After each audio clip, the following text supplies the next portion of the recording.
Right, I'm going to cut straight to the point. You do. Fellas,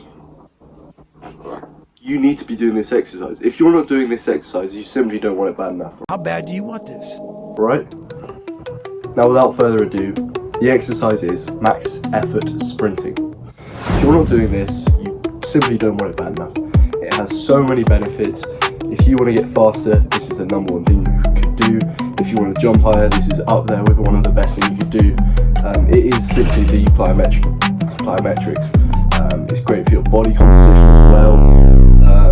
It even increases your testosterone, which is great for sport as well, isn't it? So it's just a great exercise. When you sprint regularly, your tendons will become really stiff and you'll become really bouncy. And yeah, it's just great. You get faster, all sorts. So if you're playing any sort of sport, it's the best thing you could do. I'd even say if you're just a regular gym goer, if you're just a regular person who doesn't play sport, sprint, because I think sprinting truly is the fountain of youth. If you're like, look at the Olympic sprinters as well. Like, they are jacked. You know what I mean? Sprint once or twice a week for the rest of your life, and you are literally set.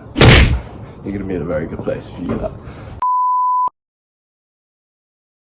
I think once or twice a week, 30 to 40 meters is ideal. You can also do acceleration work if you want, so you could do like 20 meters, you could do sleds, all sorts.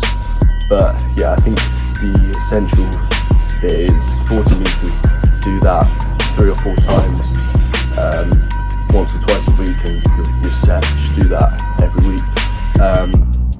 You have to be fresh, so I think the best thing to do is have a very light day before it, and structure your training like that.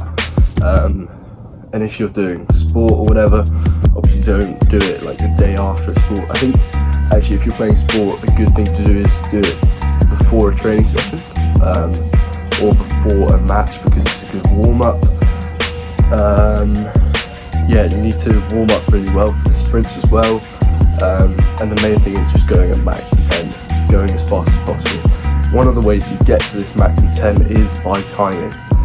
Alright, so the way we're going to time these sprints, so we're going to film them with our camera. This is the best way of doing it for free, obviously, and basically we find the end point of our sprint, which and then we go into the edit mode of our camera app or photos app, and then it gives you the exact number of the time when you cross the line, and then you put that into the calculator. Then you find the moment where you start.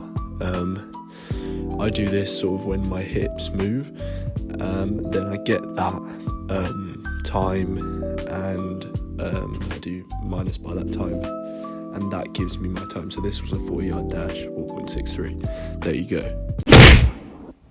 Then yeah, so do that every week. You can also do lots of stuff to complement it. You can do drills, so A skips, B skips, that kind of stuff. You can do plyometrics in that session, like you do at the end of the session. For example, I do broad jumps, which are good for acceleration. And yeah, the main thing is just being really consistent with it, and that will take you a long way.